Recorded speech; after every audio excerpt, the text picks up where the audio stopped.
Alright, so this Knife Thoughts video is going to be kind of just an update. I haven't made or put out as many videos in the last couple weeks, and as I'm sure it has been for a lot of you or everyone watching, life has been kind of unusual. Sometimes I'm real busy. My wife and I got a puppy, so that's super exciting, and just kind of haven't had time to make new videos. And another thing is I haven't been buying as many new knives recently. Great Eastern Cutlery has been closed down for a little while and now recently reopened. But I thought I'd do a little video on a couple of the things that I have coming up and talk about different things that I'm expecting here in the near future. So a couple kind of random things I'm going to do. I'm going to do a quick video on this knife. This is a knife that my cousin sent me as a gift, and it's a pretty interesting knife. It's a knife that he uses while he's climbing, so something that I don't do a whole lot of, but it's interesting to check out a knife that someone uses in a hobby like that for sure. So I'll be doing a video on that. This is a knife that was loaned to me at the beginning of all of this, before the pandemic and the quarantines and everything like that. And it's a very interesting knife. It's an older knife. I should have looked at it before I made this video, but I'm forgetting what the name of this buck knife is, but it's a knife made by Buck. You can see that it's a USA buck, and it has two blades, one on each side. So really interesting take on a modern knife with the two blades. But I'm going to be doing a review on that knife. I also have been planning to do for a while a comparison of these two knives. If you're watching this, you might be familiar with these. These are both Mora knife. I'm not 100% sure how to pronounce that. I've always pronounced it that way, but I saw someone pronouncing it differently.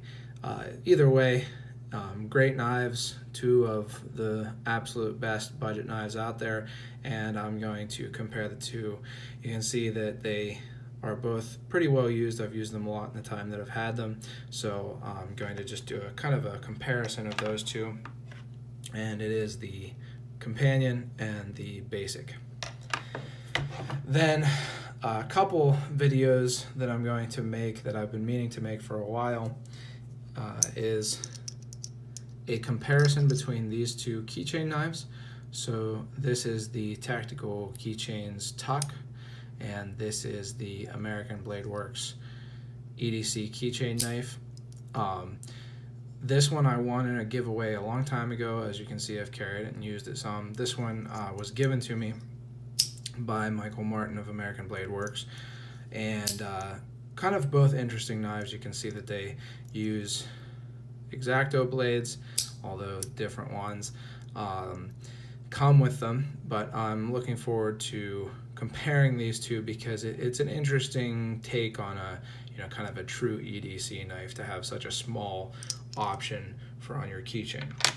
And then another knife from, as you can see, American Blade Works that again was given to me by the company for review is the American Blade Works. That's just oil on that there, Model 1.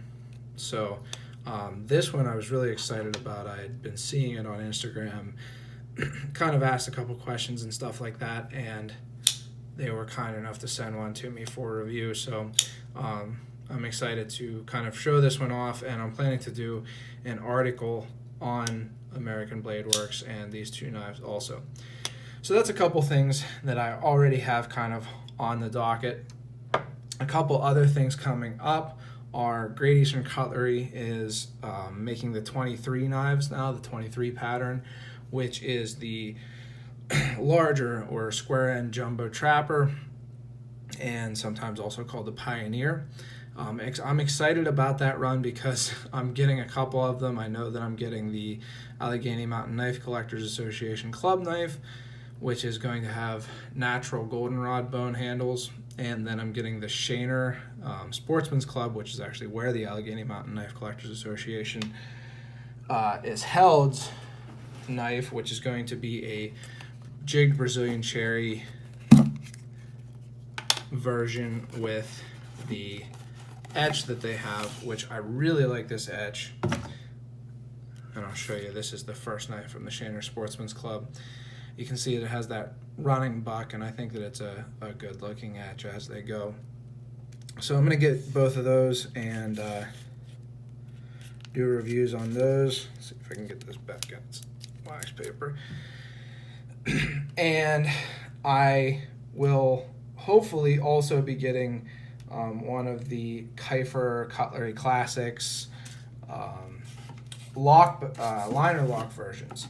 Now, I'm not a huge fan of traditional liner locks generally, and that's just because in my experience the liner lock has a tab on it that actually sticks out into the handle area and can make them, a little bit less ergonomic. But I do generally prefer a single blade on such a large knife as the 23.